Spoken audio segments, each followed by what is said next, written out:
Good morning বন্ধুরা। তো 31 ডিসেম্বরে সকালে আমরা বেরিয়ে পড়লাম কলকাতা থেকে খুব কাছেই একটা অফবিট জায়গা, সেটা হলো পিয়ালি আইল্যান্ড এবং কৈখালি আইল্যান্ড। সেটা আছে পিয়ালি নদীর তীরে পিয়ালি আইল্যান্ড আর মাতলা নদীর তীরে কৈখালি আইল্যান্ড।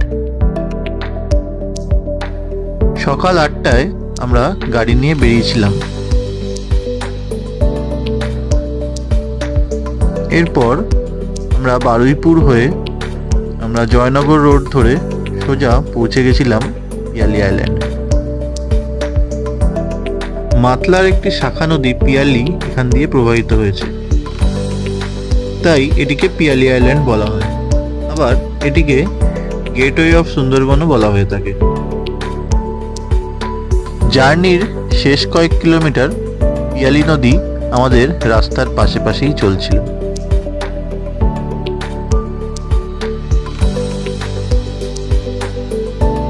এরপর আমাদের গাড়ি যেখানে পার্ক করতে হলো সেই জায়গাটাকে বলা হয় কেল্লা। এখানে নদীর ওপর একটি লক গেট বানানো আছে। আমাদের সেই লক গেটের ওপর হেঁটে হেঁটেই এই জায়গাটা ক্রস করতে হলো। অপূর্ব সুন্দর জায়গাটা। Good morning. Good morning. বছরের শেষ দিনে 31 আমরা আজকে বেরিয়ে পড়েছি কলকাতা থেকে খুব কাছে একদিন ট্রিপের জন্য একটা সুন্দর জায়গা, সেটা হলো আমাদের পিয়ালি আইল্যান্ড। তো এটা কলকাতা থেকে গাড়িতে এসছি আমরা, গাড়িতে মোটামুটি 2-2.5 ঘন্টা লাগবে। তো পিয়ালি আইল্যান্ডে এই পিয়ালি নদীর পাড়ে দাঁড়িয়ে আছি, নদীর সামনে গিয়ে মিশেছে মাতলায়। জায়গাটা মোটামুটি খুবই সুন্দর, মানে খুব মনোরম একটা পরিবেশ। শীতের সকালে একটু রোদ্দুর মাখতে একদিনের ট্রিপের জন্য চলেই আসতে পারেন এই পিয়ালি আইল্যান্ড। ঘুরে দেখবো, ফটো আছে আপনাদের দেখাবো। এখানে প্রচুর লোক পিকনিক করতে এসেছে, তো চলুন সঙ্গে থাকুন। এই এখানে জায়গাটা দাঁড়িয়ে আছি, এই জায়গাটাকে বলে কেল্লা, বা কেন কেল্লা বলে কেউ জানে না। বলছে যে লোকজন কাজ করতো না কি, কোনো কেল্লা ফেল্লা নেই। আর এখানে একটা গভর্নমেন্ট রিসর্ট রয়েছে সামনে, কিন্তু সব বন্ধ হয়ে গেছে, 6-7 বছর হলো বন্ধ হয়ে রয়েছে। তো একদিন ট্রিপের জন্য মোটামুটি ভালো জায়গা, চলুন ঘুরে দেখি। আমাদের সাথে থাকো। আপনাদেরকে যে গভর্নমেন্ট টুরিস্ট লজটির কথা বলেছিলাম, এটি হলো সেই বন্ধ গভর্নমেন্ট টুরিস্ট লজটি। কলকাতা থেকে এই পিয়ালি আইল্যান্ডের ডিস্টেন্স হলো 72 কিলোমিটার। আপনাদের আগেই বলেছি, আমরা এই পিয়ালি আইল্যান্ডে কলকাতা থেকে গেছি প্রাইভেট কারে। বারুইপুরের পরে কয়েকটি বাজার পড়ে যেখানে প্রচন্ড জ্যাম হয়, তো আপনারা যত ভোরবেলা বেরোবেন ততই তাড়াতাড়ি পৌঁছাবেন। আর যারা ট্রেনে জার্নি করতে চান তারা সাউথ শিয়ালদায় চলে আসবেন। সাউথ শিয়ালদা স্টেশন থেকে লক্ষ্মীকান্তপুর লোকাল ধরে আপনারা জয়নগর স্টেশনে নামবেন।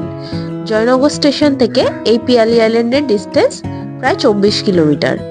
তো এই ডিস্টেন্সটা আপনারা অটোতে ট্রাভেল করতে পারেন, লোকাল অটো। মোটামুটি 1 ঘন্টা মতো টাইম লাগবে। পিয়ালি হলো একটি জোয়ারের মোহনা নদী। পিয়ালি আইল্যান্ড হলো বার্ড ওয়াচিং এর জন্য একটি আদর্শ জায়গা। তবে এখানে অনেকে পিকনিক করতেও আসেন। পিকনিক করতে এসে এখানে অনেকেই খুব জোরে জোরে মাইক বাজাচ্ছেন বা বক্স বাজাচ্ছেন।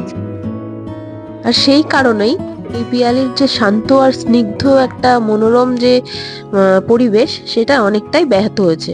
যেই কারণে পরিযায়ী পাখিরা এখান থেকে অনেকটাই দূরে সরে গেছে। মানে কাছাকাছি আগে হয়তো এখানে শোনা যেত, কিন্তু এখন সেই পরিযায়ী পাখিদের দেখতে গেলে বোটিং করে বেশ অনেকটা দূরত্বই যেতে হয়। এখানে 2 ভাবে বোটিং হয়। একটি হলো মোটর চালিত নৌকা, যেটা ভুটভুটি নৌকা বলে, আর একটি হচ্ছে হাতে চালিত নৌকা, যেটা হ্যান্ড নৌকা বলে। তো আমরা এখানে হ্যান্ড নৌকা নিয়েছিলাম। অবাক ব্যাপার, এখানের যে হ্যান্ড নৌকাগুলো সেগুলো বাচ্চা বাচ্চা ছেলেমেয়েরা চালাচ্ছে। আমাদের নৌকাটিতে যে বাচ্চাটি চালাচ্ছিল সে ক্লাস 3-তে পড়ে। তো তাকে জিজ্ঞেস করলাম সে কি স্কুল যায় না, তো সে উত্তর দিল স্কুলে যায়, কিন্তু এখন ছুটি পড়ে গেছে। তবে জীবিকা নির্বাহের জন্য তাদের স্কুল যাওয়ার সাথে সাথে নৌকাও চালাতে হয়। পিয়ালি নদী বামনঘাটার 14 কিলোমিটার নিচে বিদ্যাধরী নদীকে ছেড়ে এসেছে এবং দক্ষিণ ও দক্ষিণ পশ্চিমে প্রবাহিত হয়ে মাতলা নদীতে মিশেছে ক্যানিং এর প্রায় 32 কিলোমিটার নিচে। পিয়ালি আইল্যান্ডের পিকনিক স্পট বুকিং এর জন্য পিয়ালি আইল্যান্ড টুরিস্ট লজ থেকেই কন্ট্যাক্ট করতে হয়। তো সেই কন্ট্যাক্ট নাম্বার আমরা ডেসক্রিপশন বক্সে দিয়ে দেবো। এইখানে কার পার্কিং এরও ফেসিলিটি অ্যাভেলেবেল আছে। পিয়ালি আইল্যান্ডের ওপর যে ব্যারেজটি আছে সেই ব্যারেজটিতে দুইবার জল ছাড়া হয়, একবার সকালে একবার সন্ধেবেলায়। কিন্তু আমরা যেটুকু সময় ছিলাম সেইটুকু সময়ে জল ছাড়া হয়নি, তাই আপনাদের দেখাতে পারলাম না। পিয়ালি আইল্যান্ড দেখার পর আমাদের পরবর্তী গন্তব্য হলো কৈখালি সুন্দরবন। পিয়ালি থেকে কৈখালির ডিস্টেন্স 17 কিলোমিটার। আমাদের পিয়ালি থেকে কৈখালি যেতে মোটামুটি 40 মিনিট মতো লেগেছিল। যাত্রা পথটি ছিল অসম্ভব সুন্দর। চারপাশে সবুজে ঘেরা গ্রাম, আর রোদ ঝলমলে একটা দিনে আমাদের দারুণ লাগছিল। আমরা যেহেতু একদিনের ট্রিপে এসেছিলাম, তাই আমাদের থাকার কোনো ব্যাপার ছিল না। কিন্তু আপনারা যারা কৈখালিতে থাকতে চান তাদের নিমপিট রামকৃষ্ণ আশ্রম থেকে বুকিং করতে হবে। জয়নগর থেকে নিমপিটের ডিস্টেন্স মাত্র 3 কিলোমিটার। যারা ট্রেনে ডিরেক্ট কৈখালি আসছেন তারা পিয়ালির মতোই একইভাবে সাউথ শিয়ালদা থেকে ট্রেন ধরে ওই লক্ষ্মীকান্তপুর লোকাল ধরে জয়নগরে নামতে পারেন। জয়নগর থেকে ওইখানের কৈখালির ডিস্টেন্স হলো 30 কিলোমিটার। বাকি পথটার জন্য আপনাদের অটো বুক করতে হবে। কৈখালিতেও ম্যানগ্রোভ অরণ্য দেখতে পাওয়া যায়। এখানকার ম্যানগ্রোভ অরণ্যে মূলত গড়ান, গোলাপাতা, হোগলা, সুন্দরী ইত্যাদি ইত্যাদি গাছ দেখতে পাওয়া যায়। এখানে লঞ্চও ছাড়ে। লঞ্চে করে সুন্দরবনের আশেপাশের বিভিন্ন জায়গাগুলি ঘোরানো হয়। ঝড়খালি বা আরো অনেক জায়গা আছে যেগুলো ঘোরানো হয়। মোটামুটি 2 থেকে 3 ঘন্টার মতো ঘোরানো হয়, আর ভাড়া পড়ে 3000 টাকা।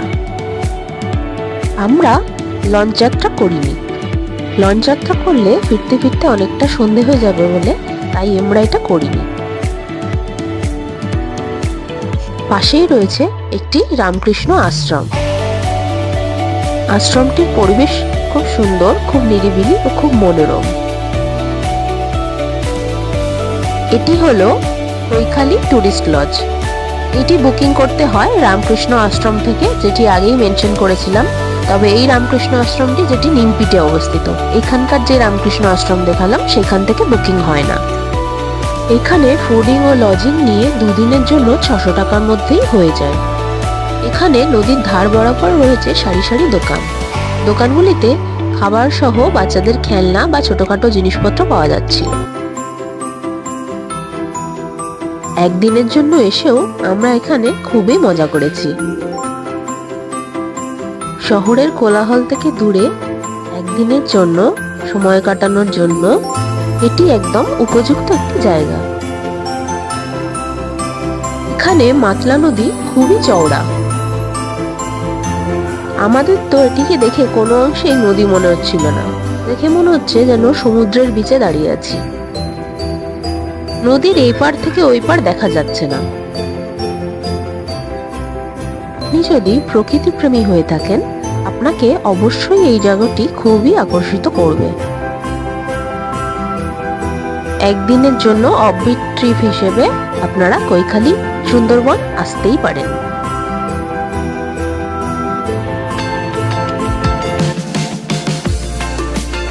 এইখানে রয়েছে কার পার্কিং এর ব্যবস্থা। পার্কিং ফি নিয়েছিল 100 টাকা। তো পিয়ালি আইল্যান্ড ও কৈখালি সুন্দরবন দেখার পর আমরা আবার ফিরে চললাম আমাদের বাড়ির উদ্দেশ্যে। বছরের শেষ দিনটা আমাদের বেশ ভালোই কাটলো। ভিডিওটি ভালো লাগলে লাইক, কমেন্ট ও শেয়ার করে দেবেন, আর আমাদের চ্যানেল শিল্লভিস ট্রাভেল ব্লগসকে সাবস্ক্রাইব করে দেবেন। তো আজকের মতো এইটুকুই। দেখা হবে পরের ভিডিওতে। ভালো থাকুন, সুস্থ থাকুন। নতুন বছর 2024 আপনাদের সবার খুব ভালো যাক এই কামনা করি। সবাইকে আজকের মতো টাটা।